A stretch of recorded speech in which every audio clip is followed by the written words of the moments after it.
여호와는 나의 목자시니 내게 부족함이 없으리로다. 그가 나를 푸른 풀밭에 누이시며 쉴만한 물가로 인도하시는도다. 내 영혼을 소생시키시고 자기 이름을 위하여 의의 길로 인도하시는도다. 아멘. 찬송가 569장 부르시겠습니다.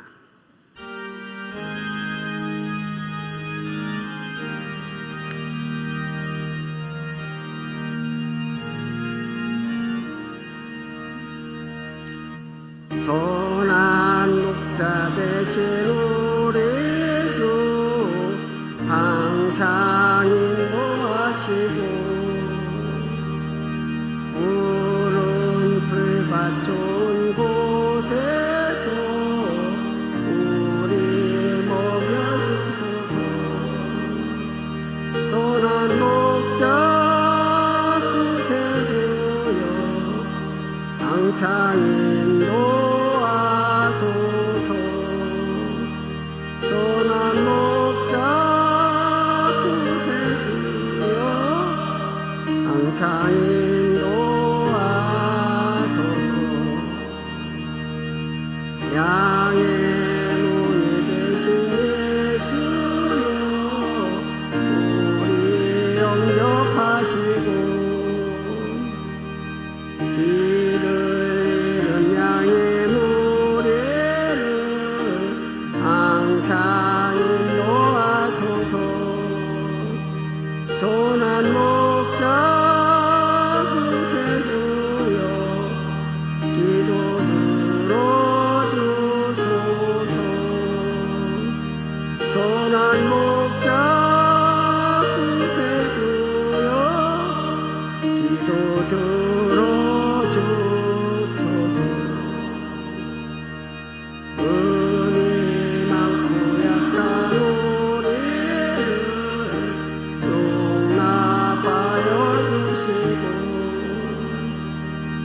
주의 넓고 크신 은혜로 자유 얻게 하셨네. 선한 목자 구세주여 지금 나아갑니다. 선한 목자 구세주여 지금 나아갑니다. 일찍 주의 뜻을 따라서 살아가게 하시고 주의 크신 사랑 베푸사 따라가게 하소서. 선한 목자 구세주여 항상 인도하소서. 선한 목자 구세주여 항상 인도하소서.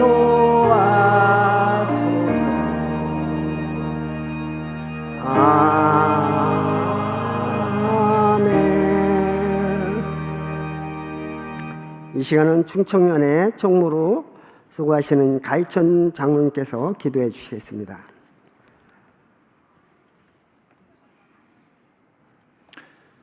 전능하신 하나님의 크신 은혜와 사랑에 감사와 영광을 올려드립니다.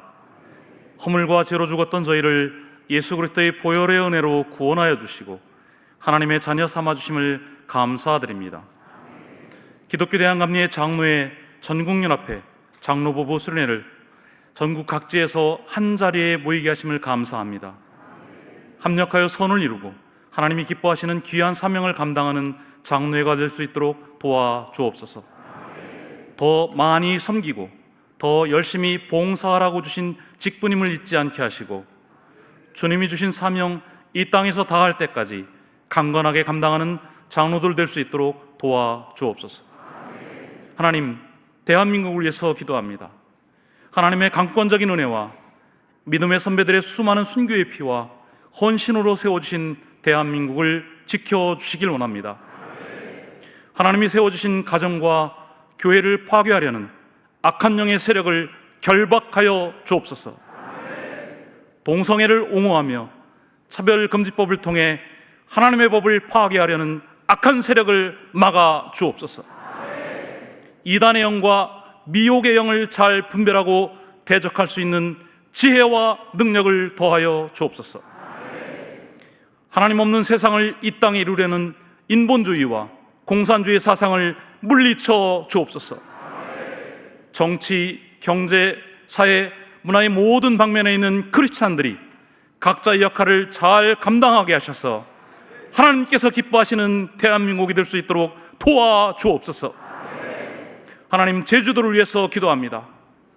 동북아 17억의 영혼들을 향한 구원의 음성을 쉬지 않고 전달하는 선교의 전초기지로 세워주심을 감사합니다.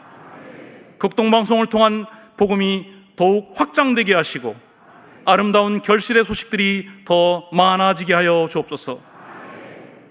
특별히 북한의 지하에서 함께 예배하며 기도하는 믿음의 동지들을 기억하여 주시고 그들의 안전과 건강을 지켜 주옵소서. 속히 예수 복음으로 남과 북이 통일되도록 도와 주옵소서. 수련회의 귀한 장소를 허락한 성안교회를 든든한 믿음의 반석 위에 세워주심을 감사합니다. 온 성도가 연합하여 제주도 성시화에 힘을 쏟게 하시고 또한 해외 선교에도 다양한 모습으로 섬기게 하심을 감사합니다.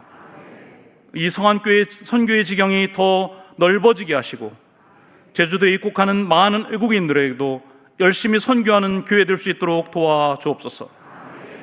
하나님의 말씀을 들고 단위에 세워주신 유정길 목사님을 기억하여 주시고 성령의 충만함과 모세와 같은 강건한 체력과 영력을 주셔서 하나님의 말씀을 능력 있게 선포하게 하여 주옵소서.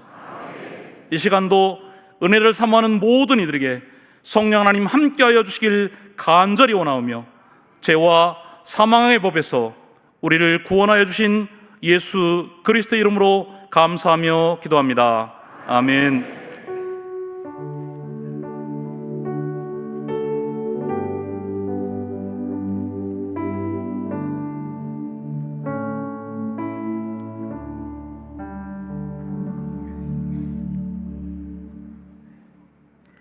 오늘 저희들에게 주시는 말씀은 데살로니가전서 5장 16절에서 18절의 말씀인데요. 나타나나요? 같이 합독하시겠습니다. 16절부터 시작.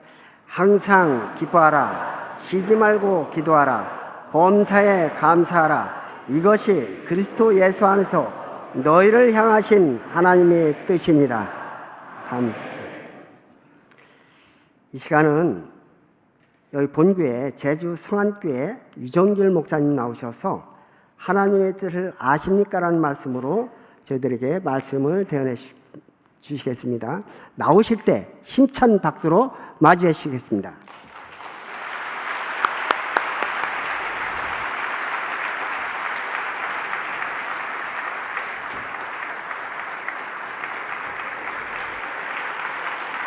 네.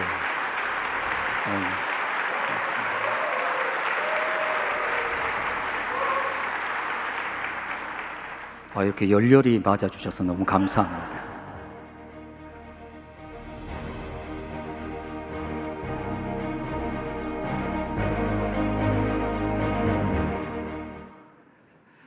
끝났습니다.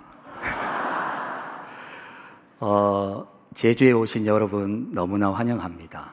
우리 제주말로 오젠헌한 폭삭 소가수다. 네, 그 말이 오시느라 수고 많았습니다 라는 제주 말이고요. 여러분들이 얼마나 기도를 많이 하셨는지 태풍이 올라온다 그래서 아예 비를 다 걷어가 버려 가지고 날씨가 너무 좋아서 감리교 기도 세다 이러고 있습니다. 저는 육지것이 제주에서 목회를 하고 있고요. 감리교 교단이 아닌 장로교단 것이 오늘 강의를 하려고 나왔습니다. 마음을 열고 들어주시면 감사하겠습니다. 우리 화면을 넘겨주시면 여기 앞에 제가 좀 볼 수 있도록 제한된 시간이지만 제가 여러분과 함께 나누고 싶은 주제가 세 가지인데요. 이렇게 자주 만날 기회가 없으니까 조금은 압축해서 빠르게 갈 테니까 마음의 안전벨트 메고 떨어지지 말고 빨리 따라오시기 바랍니다. 첫 번째 주제는 제주는 왜 국제 선교 도시인가? 제주가 예전에 아픔이나 조선시대의 유배지 혹은 4.3이나 혹은 여러 가지 사면이 바다여서 무속이나 샤머니즘이 있는 땅으로 복음의 불모지대로 여겨졌지만 하나님께서는 그런 땅이 아니라 미래를 향한 놀라운 비전을 가지고 아시아 선교의 중심으로 세워가시는 것에 대해서 제주 오셨으니까 제주에 대해서 조금 설명을 드리도록 하고, 두 번째는 우리 장로님들 부부시니까 교회의 리더십으로서 지도자로서 어떤 마음으로 섬기는 게 좋을까를 잠깐 살펴보고, 마지막 오늘의 주제인 하나님의 뜻에 대해서 살피려고 하는데 걱정 붙들어 매시고 50분 되면 덜해도 내려가도록 하겠습니다. 다음 화면을 보여주시면, 자, 한라산에 철쭉꽃이 피어있는 아주 아름다운 모습입니다. 한라라는 말은 오셨으니까 아시면 좋겠습니다. 은하수 한자에 잡을 라자, 은하수가 손에 잡힐 만큼 높고 맑은 산이다, 그런 뜻이죠. 이제 어디 가시면 여러분 이렇게 이야기하죠. 은하수, 저 한라산 뜻 알아? 은하수를 손에 잡을 만큼 높은 산이요, 이렇게 말씀하시면 됩니다. 탐나라는 것을 많이 쓰는데요, 삼국시대와 고려 말까지 제주는 탐나국이라고 하는 독자적인, 고려 말에 중앙에 복속되기 전에는 해상무역을 했던 나라였고요, 탐나라는 말의 뜻은 머나먼 섬나라라고 하는 어원을 갖고 있습니다. 요즘 우리가 쓰고 있는 제주라고 하는 말은 고려 말부터 조선시대 지금까지 이르러 쓰고 있는데, 한자어를 보면 건널 제자에 고을 주자, 바다를 건너면 만나는 큰 고을이다, 그런 의미가 되겠습니다. 저는 지구가 둥글기 때문에 둥근 지구를 되도록 고정관념, 즉 북쪽을 항상 위쪽으로 올려두는 그런 지도의 고정관념을 깨고 둥근 지도를 제 마음대로 돌려서 제주가 위로 올라오도록 이런 지도를 좋아합니다. 제주를 위에 올리고 싶다, 그런 의미보다는 이걸 보면 제주가 얼마나 선교 전략적으로 중요한 곳에 위치하고 있는가를 한눈에 보게 됩니다.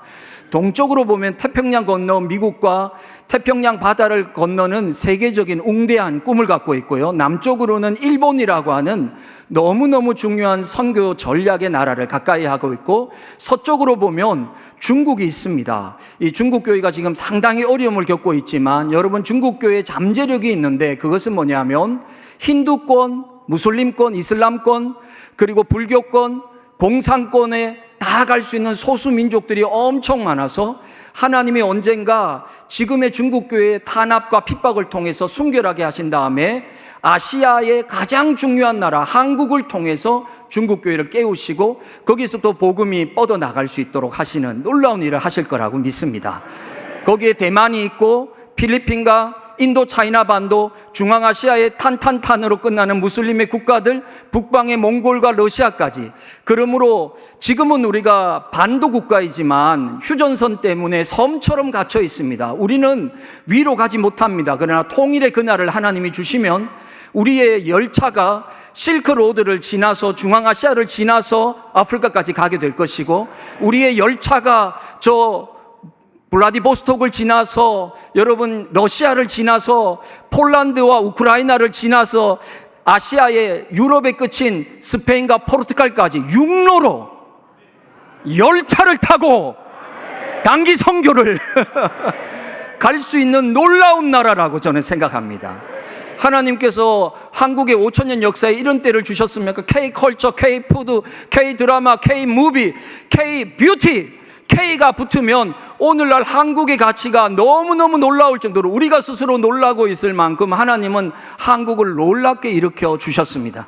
전쟁의 잿더미에서 산업화를 이루고 민주화를 이루고 이제는 정말 놀라운 선진국이 되고 영적인 부흥을 바라보는 아시아에서 마을마다 고을마다 십자가가 있는 교회가 있는 이런 기막힌 나라로 하나님이 복을 주시고 만들어 주신 줄로 믿는 것이죠.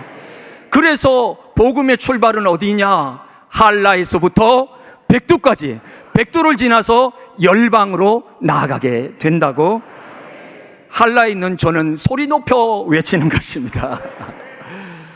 세계 선교의 허브라고 말하는 것은 그냥 하는 말씀이 아니라 무비자, 비자 없이 30일을 머물 수 있는, 그래서 비자를 받지 않고도 아시아 어디서든 이곳에 와서 훈련받을 수 있는 아주 최고의 환경을 가지고 있는 땅이 제주이고, 제가 말씀드리도 제주 선교의 허브는 바로 아시아 선교의 중심이 되어지고 있다. 제주는 과거의 아픔을 넘어서 새로운 미래를 향해 도약하고 있다. 이제 여러분이 제주의 스토리를 아시게 되면 돌 하나가 다르게 보이고 나무 하나가 이제 다시 다니실 때마다 우와, 극동방송을 가셔서 처음 하셨죠. 이야, 어떻게 여기서 전파가 나가서 북한으로, 중국으로, 러시아로, 일본으로, 제주가 정말 복음의 불모지대가 아니라 어마어마한 복음의 전진기지라는 것을 여러분이 다시 한번 보시게 되셨을 겁니다. 예전에 중국의 지도자들이 1000명 오셔가지고 저에게 중국의 교회가 1회 선교대회를 미션 차이나 2030이라고 2030년까지 중국의 지도자들을 길러서 아시아 선교를 위해서 파송하는 비전을 꿈고 1회 대회를 홍콩에서 했는데 2회 대회를 할 데가 없다는 거예요. 홍콩에서 했는데 너무 중국 정부의 탄압이 심해서 교회 지도자들이 도저히 중국 본토에서 할 수 없어요. 그분들이 2회 선교대회를 하기 위해서 찾다가 온 곳이 바로 제주입니다. 그분들이 우리에게 이렇게 말했습니다. 우리가 여기서 선교대회를 할 수 있나요? 이 본당을 쓰고, 그리고 각 성에서 1000명의 선교사와 목사들이 올 텐데 이 1000명에게 5일 동안 식사를 점심 저녁으로 해줄 수 있나요? 여러분, 제가 짧게 기도하고 가능합니다. 왜냐하면요, 제주는 이미 아시아 선교의 허브로 하나님이 사용하시기로 작정하셨기 때문에 하나님이 하시는 일에 저는 응답하고, 그리고 이 장소를 너무 잘 쓰셨는데요, 잠깐 영상으로 어떻게 중국 교회가 전략적으로 또 밤에는 얼마나 뜨겁게 기도하면서 이 제주라는 곳에서 세계 선교를 향한 꿈을 꿨는지 그 영상을 잠깐 보시겠습니다.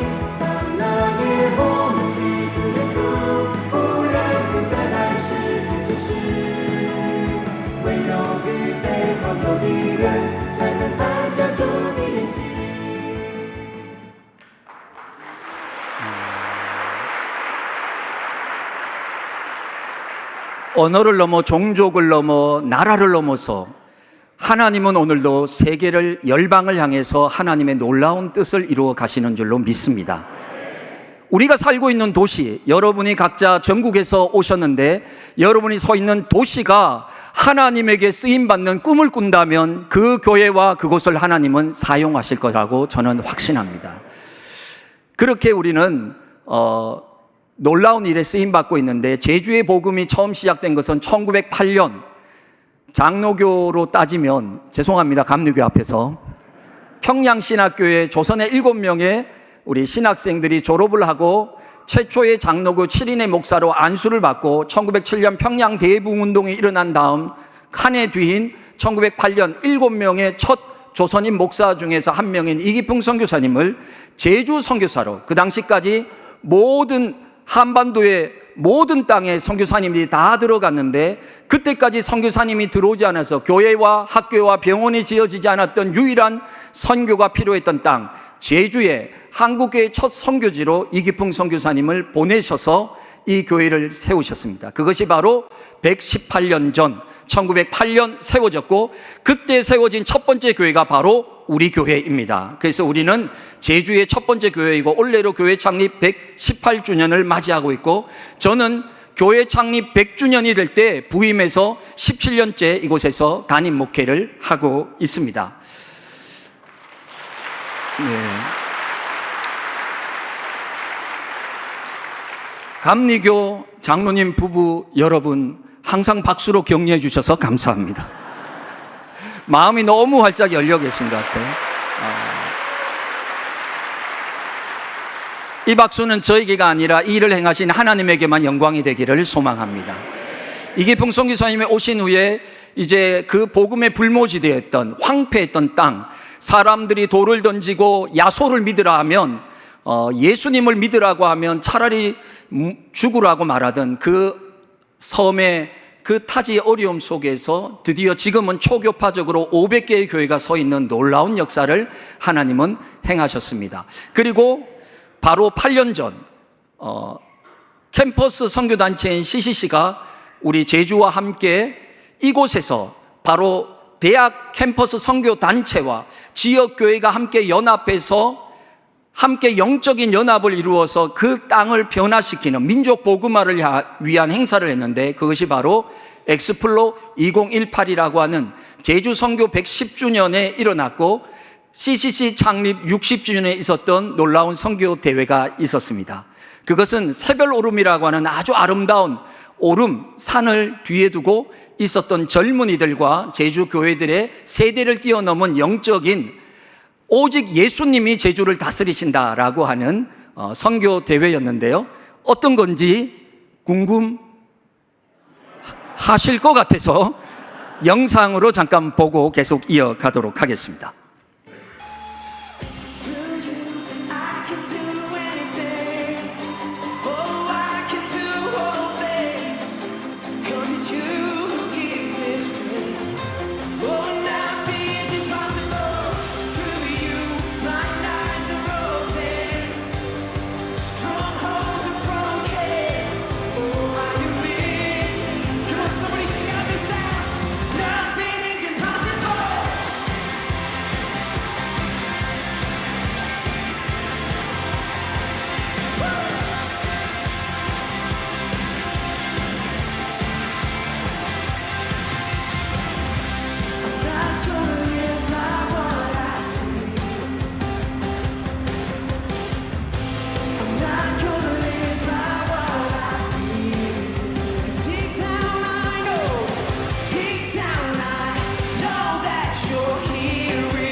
교회가 어렵다고요?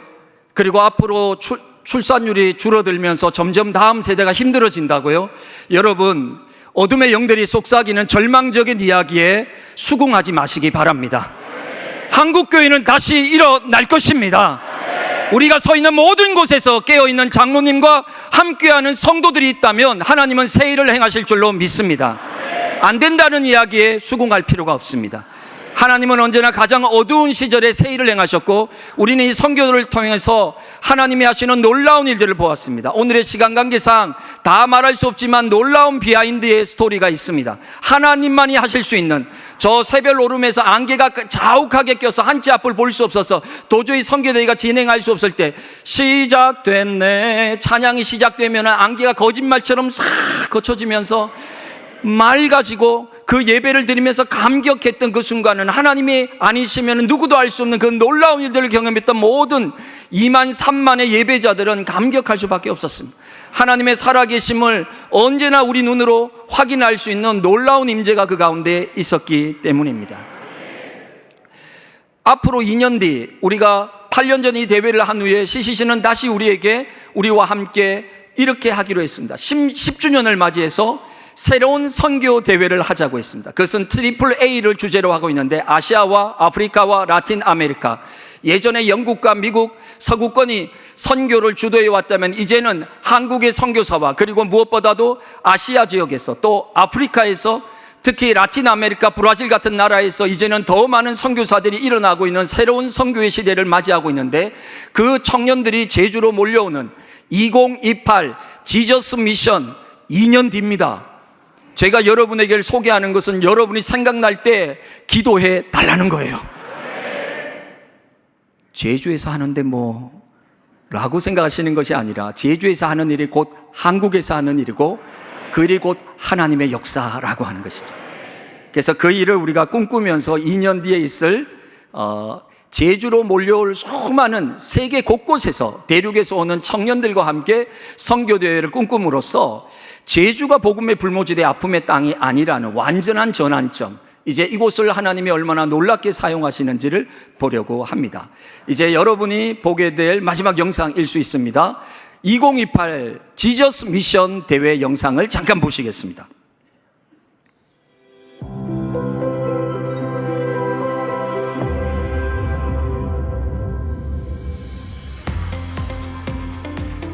(2018) 지저스 제주는 제주선교와 제주교회 연합의 마일스톤이 되었습니다. 제주교회와 성도들, 전국의 대학생들, 그리고 세계 20여 개국에서 모인 해외 참가자들 약 2만 명이 복음으로 하나 되고 많은 사람들이 선교에 자원하는 열매가 있었습니다. 2028년은 제주 선교를 위해 함께 협력했던 지저스 제주 10주년이자 CCC 설립 70주년, 그리고 제주 선교 120주년이 되는 해입니다. 지저스 미션 2028이 열리는 제주도는 섬 전체가 하나의 거대한 관광지로 세계 문화유산에 등재된 섬입니다. 비자 없이 누구나 자유롭게 입국할 수 있어 세계 선교의 허브로 쓰임받을 수 있는 곳입니다. 한국의 유명한 드라마와 영화의 배경으로도 자주 등장하는 아름다운 제주도에서 우리는 뜨겁게 주님을 찬양할 것입니다. 급변하는 세상 속에서 로봇, AI 인공지능 시대를 살아가고 있는 우리의 다음 세대들은 가슴에 어떤 소망을 품고 살아가게 될까요? 우리는 지금 세대들에게 민족과 세계 선교를 위한 비전으로 도전하고자 합니다. 전국 대학생 1만 5천 명, 해외 참가자 1만 명, 그리고 교회 목회자, 성도들 총 4만여 명이 모여 다시 한번 영적 부흥을 향한 위대한 여정을 시작하고자 합니다. 특별히 트리플 A, 아시아, 아프리카, 그리고 라틴 아메리카가 중심이 되어 지저스 미션을 주도할 것입니다. 지상명령을 돕는 일에 헌신할 믿음의 다음 세대가 전 세계에서 제주로 모일 것입니다. 캠퍼스와 나사렛, 비즈니스 영역, 교회 목회자, 해외 선교, 그리고 디지털 분야 등 다양한 트랙별 모임을 준비하고 있습니다. 지저스 미션은 한국의 대학생들과 세계 각지에서 모인 미래 세대들의 선교적 역량을 극대화시키고 서로를 연결하는 기회가 될 것입니다. 지저스 미션 2028, 주님이 주신 위대한 사명을 위해 함께 기도해 주시고 동참해 주십시오.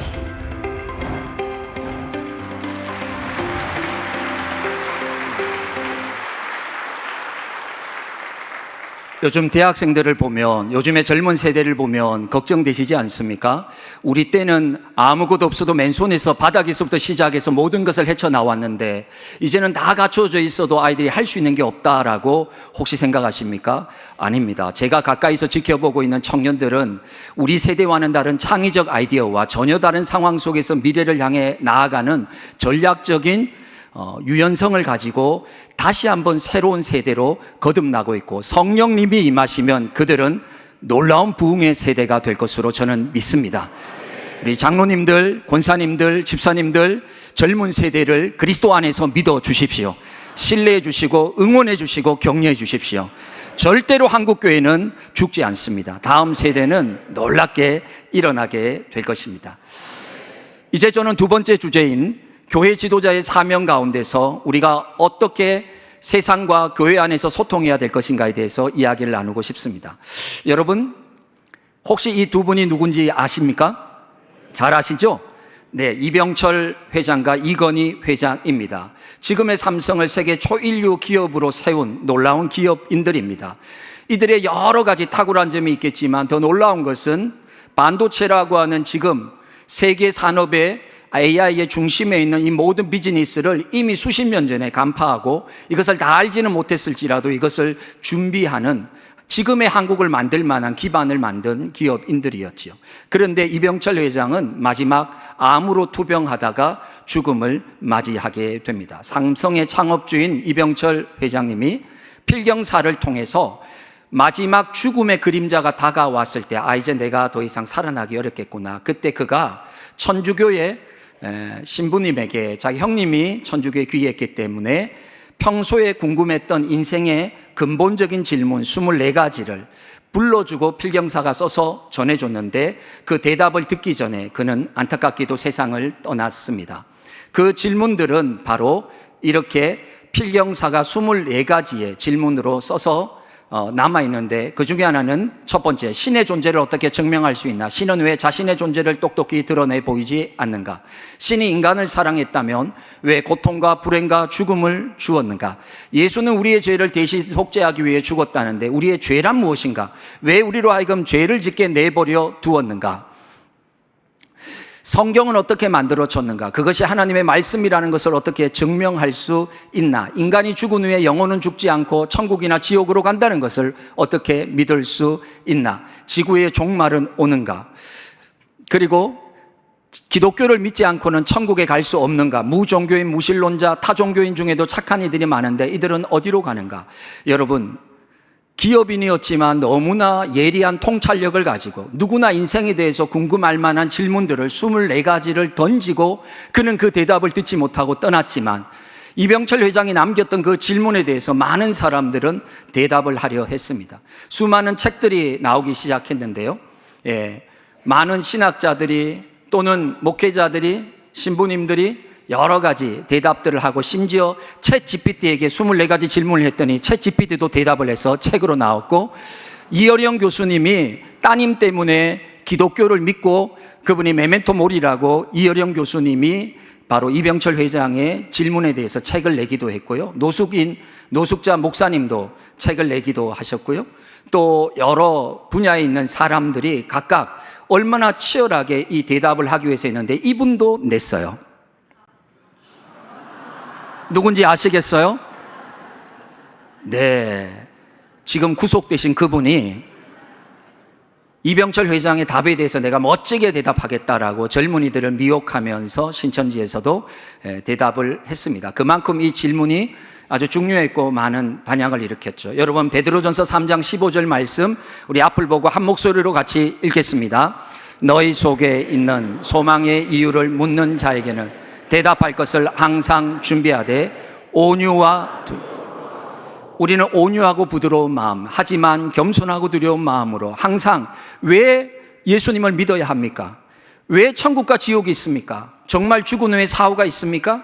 왜 법 없이도 살만한 착한 사람들은 예수님을 믿지 않았다는 이유만으로 지옥에 가야 합니까? 수많은 인생에 풀리지 않는, 아무리 AI가 오고 아무리 인공지능이 오고 아무리 의료가 발전해도 이렇게 묻고 있는 사람들에게 교회와 교회의 지도자들은 대답할 준비가 되어 있냐라고 하는 것이죠. 특별히 너무나 많은 젊은이들이 이것 속에 두려워하고 있습니다.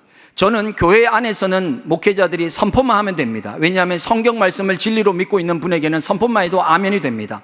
하지만 성경을 진리로 믿지 않는 사람들이 한국에 너무나 많고 젊은 세대들이 있습니다. 그들은 성경의 절대적 진리를 믿지 않습니다. 그들은 사이언스지에서 나오는 논문을 더 믿고 네이처에서 나오는 과학의 잡지들을 믿고 세상의 여러 도서와 미디어와 그리고 문화와 콘텐츠를 더 신뢰하고 있는 그들에게 우리는 말해줘야 할 사람들이 필요한 것이죠. 여러분 혹시 영화를 보셨는지 모르겠는데 어라이벌이라고 하는 미국에서 나온 영화입니다. 이 영화는 감독이 드니 빌레브라고 하는 감독인데 이 영화를 만드는 가설은 사피어 워프라고 하는 가설인데요. 그 가설의 핵심은 뭐냐면 언어가 삶을 지배한다라고 하는 것입니다. 언어를 배워가면 단순히 스페인어를 배우는 것으로 끝나는 것이 아니라 스페인 사람들의 가치관과 문화와 그들이 어떻게 세계를 바라보고 그들이 일상 속에서 가족을 어떻게 느끼는지까지 통합적으로 온다고 하는 것이죠. 저는 이 영화를 보면서 이렇게 생각했습니다. 우리가 하나님의 말씀, 성경 말씀을 읽으면 하나님의 말씀 그 언어가 우리의 삶을 지배하면 우리의 가치관이 변화될 거라는 거죠. 우리가 세상에 발을 딛고 살지만 우리는 세상에 속한 사람이 아니라 하나님 나라의 가치관을 가지고 살아가게 된다는 거예요. 이것이 하나님의 말씀을 배우는 이유입니다. 여러분, 이 사람은 세계 최고의 정복왕이었던 알렉산더 대왕입니다. 그는 그리스 북부의 마게도냐라고 하는 작은 도시에서 테베를 정복하고 아테네를 정복하고 그러면서 그리스 전체를 통합했던 아버지 필립 2세를 이어서 왕이 되었습니다. 미친 듯이 정복을 했어요. 그는 대제국을 만들었는데 얼마나 큰 나라냐면 그리스를 뛰어넘어서 그 당시 페르시아를 다 점령하고 북아프리카까지 점령해서 북아프리카에는 알렉산드리아라는 곳에 세계 최대의 도서관을 세웠습니다. 이 사람은 군인이 아닌 것이 이 사람의 스승이 바로 철학자 아리스토텔레스였기 때문입니다. 그는 철학자에게 배웠던 제자였기 때문에 단순히 칼로 세계를 지배하기 위해서 전쟁을 한 것이 아니라 그 전쟁을 통해서 그는 거대한 제국을 만들고 새로운 왕국, 이전에 없었던 왕국을 꿈꿨습니다. 그 왕국은 바로 아시아와 유럽이 만나는, 동양과 서양이 만나는, 그래서 자신도 페르시아 공주와 결혼했을 뿐만 아니라 그리스 서양의 모든 자기의 부하 장수들을 페르시아의 사람들과 결혼시켜서 동양과 서양이 만나는 새로운 복합적인 문화, 헬레니즘이라고 하는 시대를, 헬라 제국을 열고자 꿈꿨던 사람이죠. 그는 세계 곳곳에 신기한 식물이 있으면 그것을 자기의 스승인 아리스토텔레스에게 보냈기 때문에 그리스는 세계에서 가장 신기한 식물이 많은 땅으로 알려져 있습니다. 그렇게 한 다음에 그는 이 모든 땅들을 하나의 언어로 통일시켰는데 그것은 고대 그리스어인 헬라어라고 하는 겁니다. 헬라어입니다. 저는 여러분이 아는 것만 물어봅니다. 여러분, 신약 성경이 무슨 언어로 기록된지 아십니까? 여러분은 천재입니다. 여러분, 우리는 이렇게 생각했습니다. 세계 역사를 보면서 왜 저렇게 미친 듯이 정복을 하는 대왕이 나왔을까? 저 사람은 왜 저렇게 언어를 하나로 통일시키고 산 하나만 건너가도, 강 하나만 건너가도, 언덕만 하나 건너가도 부족과 민족의 언어가 달라서 정말로 복음 전하기가 어려웠는데 이 사람이 이 거대한 지중해를 하나의 제국으로 만든 다음에 언어를 다 통일해 버렸어요. 치안이 유지됐어요. 그 다음에 신약 성경이 헬라어로 기록되고 그 신약 성경을 가지고 그 예수 그리스도의 복음을 가지고 사도 바울이 지중해 모든 나라들을 다니기 시작한 것입니다. 그가 로마 시민권을 가지고 그 복음을 확장할 수 있었던 것. 하나님은 항상 이렇게 놀랍게 역사하시는 것이죠. 세계 역사에서는 전쟁사처럼 보였지만 우리는 이해할 수 없지만 전쟁을 뛰어넘는 언어를 통일시키고 그 언어를 통해서 복음이 놀랍게 빠르게 확산되게 하셔서 예수 그리스도의 나라가 오게 하셨다는 것이죠. 이것이 바로 소통의 아주 중요한 것을 말합니다. 예수님은 오셔서 농부들의 언어로 이야기해 주셨습니다. 그 하늘나라는 너무 차원이 높기 때문에 농부들은 그것을 알 수 없으니까 씨 뿌리는 비유를 해 주셨습니다. 예수님은 알곡과 가라지의 비유를 통해서, 그리고 밭에 감추인 보화를 통해서 시대 사람들이, 그 당시 사람들이 알아들을 수 있도록 진주 상인의 이야기를 통해서, 어부들에게는 물고기를 나누는 이야기를 통해서, 심지어 주부들과 가정이 있는 사람들에게는 가루 서말을 통해서 반죽을 하는 이야기를 통해서 하나님의 나라를 알아들을 수 있도록 전해줬다고 하는 것입니다. 여러분, 어릴 때 이거 해보셨죠? 이거 실 하나 있어도요 얼마나 잘 들리는지요. 그런데 요즘 우리가 같은 한국말 쓰는데 왜 이렇게 안 통하는 겁니까?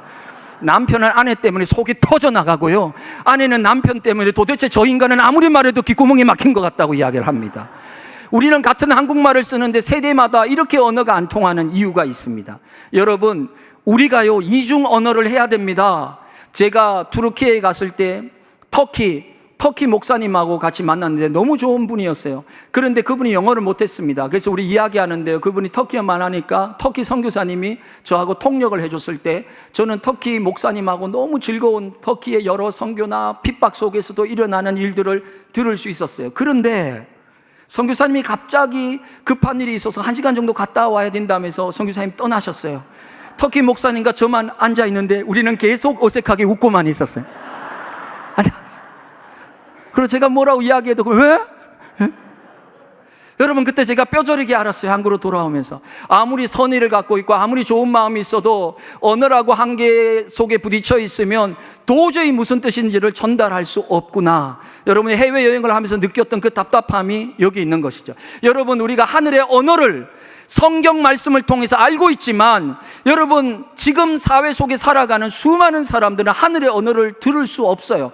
하늘의 언어는 땅의 언어로 번역하고 통역해 줘야만 들을 수 있는 것이죠. 하늘의 언어를 땅의 언어로 통역해야 줄 사람이 누구입니까? 바로 교회의 지도자들, 장로님들, 권사님들, 집사님들.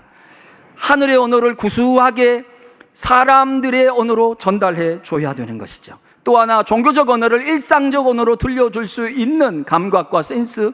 그러니까 우리는 종교적 언어에 대한 감각과 일상적 언어를 이해해야 되죠. 복음의 메시지를 오늘 이 시대의 언어인 문화의 콘텐츠로 만들어서 드라마를 통해서, 영화를 통해서 왜 하나님이 이유 없이 한류를 일으키겠습니까? 저는 아무리 봐도 너무너무 놀라운데, 이제는 남미뿐만 아니라 아시아뿐만 아니라 유럽에서도 막 BTS, 블랙핑크 난리가 나는 거예요. 정말 이해가 안 돼요. 우와, 왜 이럴까? 저는 이렇게 봅니다. 문화라는 혈관을 까시고 그 레일을 까시고 복음을 그 레일 위에 실어서 전 세계로 나르기 위한 놀라운 하나님의 전략이 이미 이 민족을 통해서 시작되고 있다고 믿습니다. 복음의 통역자인 바울은 가말리엘 학파였고 헬라어를 했고 로마 시민권자를 갖고 있었기 때문에 그는 그 시대의 이방인의 사도로 충분히 그 시대에 맞는 복음을 전할 수 있는 사람이었습니다. 1517년 종교개혁자인 마르틴 루터는 종교개혁을 시작하자마자 처음 한 것이 라틴어로 되어 있는 성경을 독일어로 번역함으로써 독일 사람들이 비로소 성경을 읽고 이해할 수 있도록 만들었다고 하는 것이죠. 영국에서 복음주의가 퇴조해 가고 있을 때 C.S. 루이스는 사람들의 지식인들과 영국인들의 눈높이에서 가장 잘 알 수 있는 많은 것들을 했고 어린아이들까지 이해할 수 있도록 나니아 연대기를 통해서 영화로도 만들어질 만큼 복음을 말했고, C.S. 루이스가 라디오 방송을 하면 영국의 교통량이 줄어들었다고 할 정도로 C.S. 루이스는 사람들에게 알아들을 수 있는 복음의 이야기를 들려주었다고 하는 것이죠. 뉴욕에 쓰던 팀 켈러 목사님은 뉴욕에 있는 젊은 세대에게 말해준 거예요. 여러분, 자녀들하고 이야기하면 답답하지 않으십니까? 분명히 사랑의 마음이 있는데 대화를 하자 그랬는데 대화가 안 되고 문 쾅 닫고 나가면 대화는 대놓고 화를 내는 거지 대화가 아닌 거예요. 분명히 사랑하는 마음이 있는데 왜 우리는 자꾸 너 교회 왜 안 나가냐? 나 오늘 주일 예배 갔다 왔냐? 인증샷 찍어서 보내. 이렇게 하면 되게 답답하고 어려운 거죠. 그러나 우리는 이 시대의 언어를, 이중 언어를 해야 되는 복음의 통역자들이죠. 여러분, 한국에서 가장 많이 팔린 책이 유발 하라리 역사학자입니다. 히브리 대학교 역사학자의 3가지 3종 세트인데 사피엔스와 호모데우스와 21세기를 위한 21가지 재현이라고 하는, 정말 많은 젊은이들이 읽었고 지식인들이 읽었습니다. 여러분, 이것이 얼마나 많은 젊은이들의 마음을 흔드는지 모릅니다. 제가 시간 관계상 넘어가지만 이 사람은 게이고 이 사람은 여기 이렇게 말하죠. 하늘에 우리를 혼내기 위해서 있는 그런 늙은이 하나님을 의미하죠. 없다라고 표현해요. 맹렬한 무신론이 세계를 덮치고 있는데요. 세계 최고의 지성이라고 꼽혔던 바로 리처드 도킨스라고 하는 사람이죠. 이 사람은 신 만들어진 위협이라고, 신은 존재하지 않는다라고 하는 아주 맹렬한 무신론을 가지고 책을 씁니다. 제가 이 신 만들어진 위협을 읽다가 너무 놀랐어요. 이 사람은 진화 생물학자인데 이 사람이 성경을 얼마나 많이 인용하는지 모릅니다. 구약 성경, 신약 성경을 가져와서 이 사람은 계속 반대하고 있어요. 하나님은 사랑의 하나님이 아니다. 하나님은 이런데도 사랑의 하나님이냐? 이런데도 정말 하나님이 살아계시냐? 여러분, 어릴 때부터 중등부, 고등부 어린이 시절을 지나고 대학교를 가서 자기의 지식이 생기고 지성을 가지고, 그리고 세계 최고의 지성인에 꼽혔던 리처드 도킨스의 책을 읽다 보면 우리의 자녀들이 완전히 믿음을 상실하고 배회하고 너무나 힘들어져요. 여기에 대해서 교회는 준비되어 있습니까? 우리는 거기에 대해서 선포만 하는 것이 아니라 설득을 할 수 있고 설명을 할 수 있고 젊은이들에게 정말 대답할 것이 준비되어 있느냐라고 하는 것이죠. 우리는 그저 믿으면 돼, 기도하면 돼, 그렇게라고 말하지만 그건 정말 중요하지만 거기까지 갈 때까지 다리를 놓아줘야 하는 것이죠. 여러분, 다양한 여러 가지 활동들을 우리 교회가 하고 있는데요. 이런 것을 하는 것은 복음의 접촉점을 많이 늘리기 위한 우리 나름의 노력이라고 하는 것입니다. 왜 이렇게 하냐면 모든 세대에게 그냥 단순히 복음이 종교적 언어가 아니라 아이들의 일상 속에서 즐거움으로 하나님을 경험할 수 있도록 하기 위한 것이죠. 청소년들에게도 직접 운동을 통해서 또는 아이들이 왔을 때 게임을 통해서, 문화를 통해서 아이들에게 간식을 무료로 다 나눠주는데, 간식을 먹을 수 있는, 다 간식이 무료인데 오직 한 가지, 복음을 들으면 간식을 무조건 먹을 수 있다. 애들이 와서 복음을 열심히 듣는데 이런 거였어요. 너무 재밌어요. 그렇게 한 다음에 떡볶이 먹고 행복해하는 일들이 있습니다. 우리가 드리고 있는 하나님에 대한 교회의 예배라든가 이런 것도 좀 더 다른 차원에서 좀 더 가까이 다가가기 위한 여러 가지 부분들이 우리 교회 안에서 노력되고 있는 것은 다양한 세대에게 다양한 방식으로 오직 복음, 예수 그리스도만이 그들에게 살아계신 구원자로 고백되기 위해서지만, 그러나 그것을 전하는 방식은 시대에 맞게 다양해야 된다는 것이죠.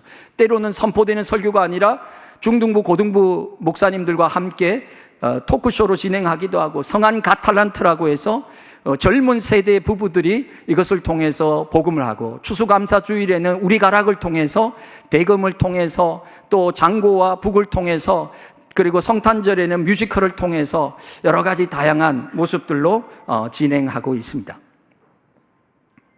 네, 크리스마스 빌리지라고 하는 것을 우리가 만든 것은요, 가장 대중적인 것을 통해서 사람들에게 다가가겠다. 제주는요, 기독교 문화가 없어요. 어떻게 하면 기독교의 생명력을 전할까? 그러다가 가장 대중적인 크리스마스를 해야 되겠다. 제가 제주의 목사님 한 분을 만나는데, 이 목사님을 만날 때마다 저에게 어떻게 인사하는지 아세요? 이분의 인사말이 이겁니다. 메리 크리스마스! 그런데 성탄절만 이 인사를 하는 게 아니라 봄에도 메리 크리스마스! 여름 성경학교 때도 메리 크리스마스! 가을에도 메리 크리스마스! 그래서 제가 목사님하고 안으면서, 목사님, 모든 계절마다 메리 크리스마스라고 인사하시는 거 무슨 이유인지 알 것 같은데 설명해 주세요. 그러니까 그분이 이래요. 예수님이 이 땅에 오신 것이 복음의 시작입니다. 이보다 더 복된 일이 없고, 그분 때문에 우리가 죽음과 사망에서 살아났습니다. 그렇다면 왜 12월 한 달만 성탄해야 됩니까? 1년 365일이 메리 크리스마스라는 거예요. 그래서 제가 거기에서 착안해가지고, 그래, 정말 대중적인 사람들에게 크리스마스를 보여주자, 그렇게 되어 있습니다. 이거 눌러주시겠어요? 그러면 어떤 일들을 우리가 했는지.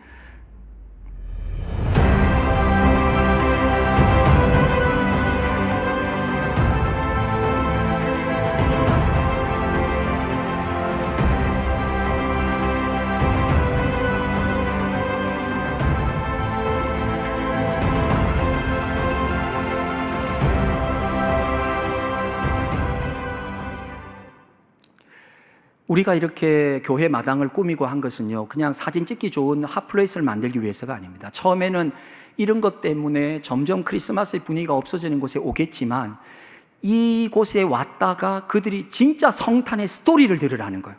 가장 높은 곳에서 가장 낮은 마국간에 오신, 말씀이 육신이 되셔서 이곳에 오신, 사람이 되어서 사셨고, 사람의 모든 죄를 짊어지시고 십자가와 부활까지 가셨던 그분의 복음의 메시지를 전하기 위해서 우리는 가장 대중적인 데서부터 시작하기로 생각한 것이죠.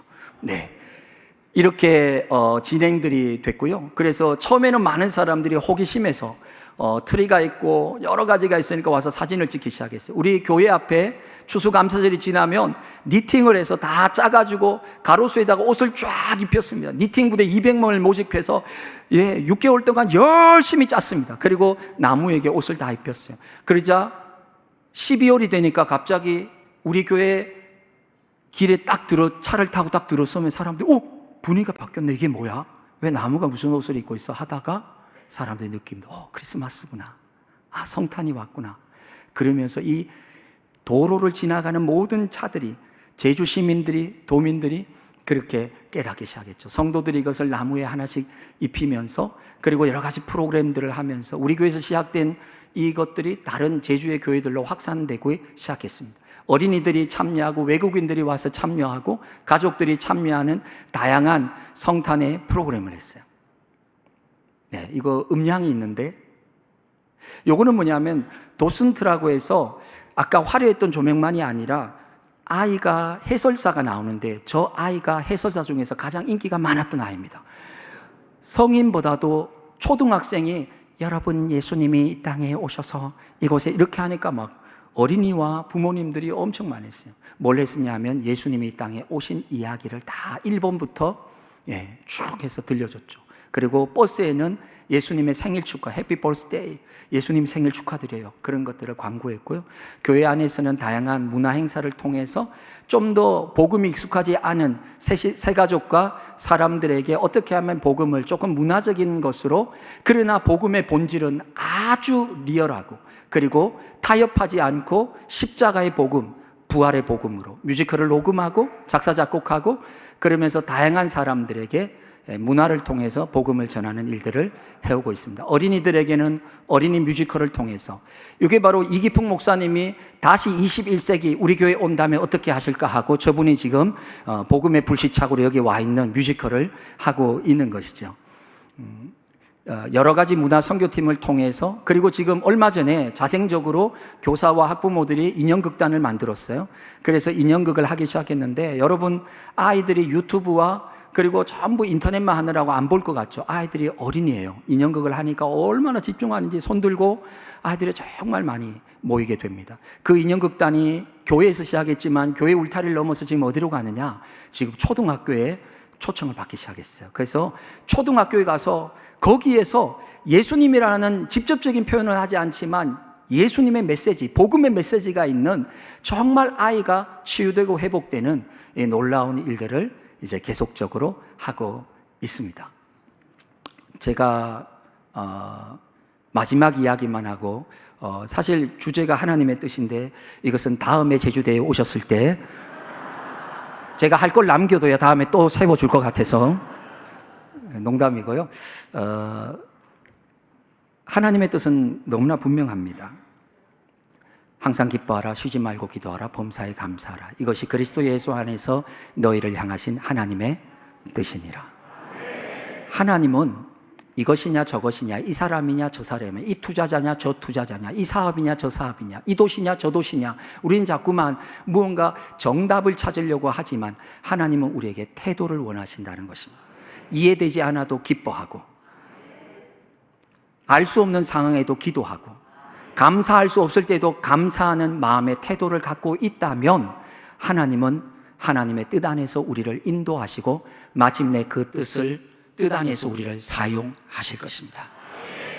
제 마지막 이야기는 이것입니다. 제가 우리 교회 부임했을 때 17년 전, 우리 교회가 이곳에 건축을 하고 올라와서 얼마 되지 않았을 때였습니다. 한 작은 교회에 가서 부흥 집회를 인도하고 왔는데요, 그 교회가 너무 사정이 어려웠어요. 많은 부채를 갖고 있고, 목사님은 사례를 받지 못할 만큼 힘들고, 우리 교단하고 다른 교단이었습니다. 그것을 알고 돌아올 때 마음이 무거웠습니다. 근데 그 교회는 우리가 지금 이 새 예배당을 지었는데 옛날 예배당을 물려받은 교회였고, 우리에게 2억을 갚아야 할 교회였어요. 예배당과 땅값으로. 근데 하나님이 이런 마음을 주셨어요. 희년이라고 하는 마음을 주셨어요. 희년이 뭡니까? 종을 풀어주고 부채를 탕감하는 것, 부채 탕감이라고 하는 마음을 주셨어요. 그래서 희년을 시행해야 되겠다. 그리고 당의 서기 장로님하고 의논을 했어요. 제가 온 지 얼마 안 됐으니까, 장로님, 우리가 그 교회 2억 받을 게 있죠. 그렇습니다. 우리가 그 2억을 안 받으면 어떨까요? 당회 때 제가 의논하고자 합니다. 그러니까 우리 장로님이 저희 손을 꼭 잡고, 하나님, 목사님, 우리 코가 석자입니다, 이렇게 이야기합니다. 왜냐하면 우리가 그때 건축이 되고 아직 건축 부채가 남아 있었는데, 그렇게 큰 건 아니지만 100억 정도가 남아 있었습니다.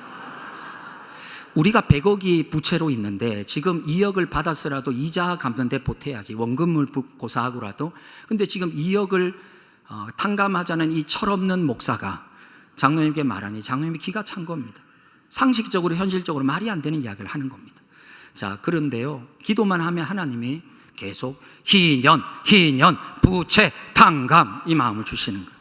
그래서 그 다음 당회 때 서기 장로님 옆에 계신데 당회를 하고 마지막 끝날 때 제가 장로님 손을 잡고 작게 말해요. 장로님 미안합니다, 양해해 주세요. 그리고 제가 마음에 있는 거를 그냥 했어요. 장로님들 그 교회에 2억이 있는데 제가 그 교회 집회 갔다 오고 이런 마음이 있는데 탕감하면 좋겠습니다. 여러분, 얼음물을 끼얹었다는 그 분위기를 저는 현실로 봤습니다. 정말로 한참 있다가 선임 장로님이, 목사님 기도하시고 고민하시면서 어렵게 내놓으신 거라 참 조심스럽지만 사실은 우리가 100억의 부채를 갖고 있는 터라 교회 예산의 절반 이상을 지금 원금과 이자를 갚는데 갖고 있어서 버티기도 힘든데 그 2억을 탕감하자는 것이 우리에게는 너무 큰 심리적인 부담입니다.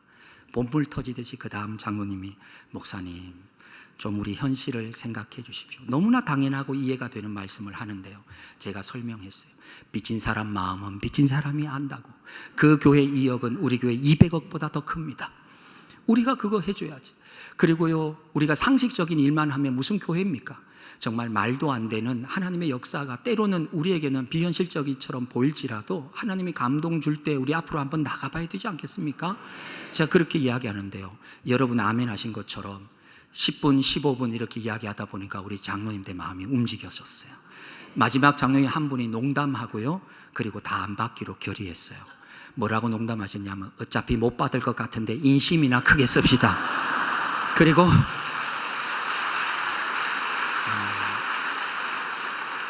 2억 안 받기로 정말 놀라운 결정을 했죠. 제가 그 목사님께 전화해서 우리 부채 2억 안 받기로 했습니다. 그 목사님 정말입니까? 정말. 그래서 그 교회 중직자들에게 말했더니만 그분들이 너무 기뻐서 희망을 보고 이 부채가 없어지는 것에 대해서 용기를 얻고 떡을 해다가 우리 교회 보내가지고 주일날 우리 떡을 성도들이 나눠 먹었는데 부채떡 먹어보셨습니까? 이야, 정말 놀라운 일이죠. 그리고 2주 뒤에 우리 재정부 장로님이 제 사무실로 달려왔는데 저는 사실 기도가 됐어요. 제가 젊은 목사가 철 없이 현실도 모르고 이렇게 하자고 고집 부렸는데 앞으로 만약에 교회 예산이 어려워지면 제가 무슨 낯으로 교회를 보겠습니까? 그런데 2주 뒤에 재정부 장로님이 달려오셔서 목사님 제가 알기로 재정을 맡고 우리 교회에서 헌금이 가장 많이 나왔습니다. 이렇게 해서 보니까 우리 권사님 한 분이 11조만 2억 이상을 한 거예요. 신제주의 토지를 팔면서 그분이 세금의 문제로 고민하고 있었는데 제가 세금을 정직하게 내라고 조언을 해드렸더니만 이분이 세금을 정직하게 내고 그 다음에 하나님이 이렇게 말씀하시대요. 나라의 세금도 정직하게 냈는데 11조도 정직하게 해라. 그래가지고 이분이 11조를 했는데 그만 정리가 된 거예요. 여러분, 제 이야기를 오해하지 마십시오. 우리가 이렇게 일을 하면 하나님은 무조건 갚아주신다?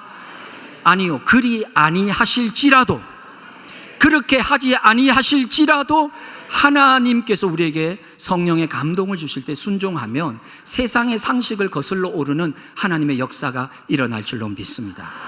여러분, 정말 궁금한 거 있죠? 끝나기 전에 그 100억 다 갚았냐고. 다 갚았습니다.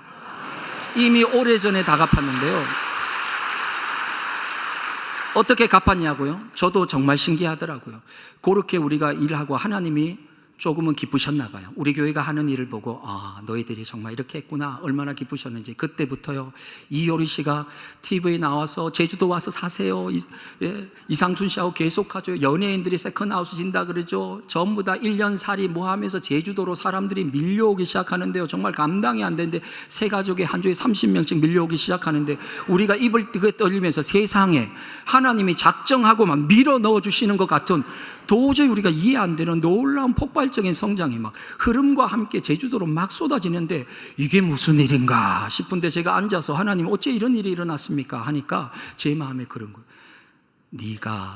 너희들이 한 일을 내가 보았다. 너희가 이 순종한 것을 내가 기뻐한다. 정말 그거 외에는 설명할 수 없는 그 은혜 가운데서 많은 성도들과 함께 교회가 부흥하고 성장하고 하나님의 일을 해나가면서 부채도 갚아나가고 새로운 일을 꿈꾸고, 그러면서 이 시대에 맞는 복음의 본질은 바뀌지 않지만 시대에 따라 그것을 전하는 방법을 바꾸어가는 새로운 변화들을 가져오게 되었습니다. 감리교 장로님 부부 여러분, 남은 시간 성령님이 함께 하시고, 여러분, 우리 교회와 여러분의 교회를 비교하라고 말씀드린 것도 아니고 우리가 조금이라도 자랑을 하고자 하는 마음이 조금도 없고 오직 하나님이 하신 일만을 증거할 뿐이고, 믿음으로 나아간다면 놀라운 역사가 여러분이 서 있는 모든 곳에서 일어날 줄로 믿습니다. 기도하겠습니다. 하나님, 하나님의 뜻을 구하는 우리에게 하나님은 말씀하십니다. 기뻐할 수 없을 때도 항상 기뻐해라. 도저히 기도할 수 없는 순간에도 쉬지 말고 기도해라. 감사가 나오지 않을 때도 범사에 감사하라. 그렇다면 이해되지 않는 모든 상황을 뛰어넘어 이것이 하나님의 뜻을 이루는 것이고 하나님의 뜻에 참여하는 것임을 우리에게 도전해 주심에 감사합니다. 남은 모든 시간 동안 성령님 우리를 새롭게 하여 주시옵소서. 우리 주 예수 그리스도의 이름으로 감사하며 기도합니다. 아멘.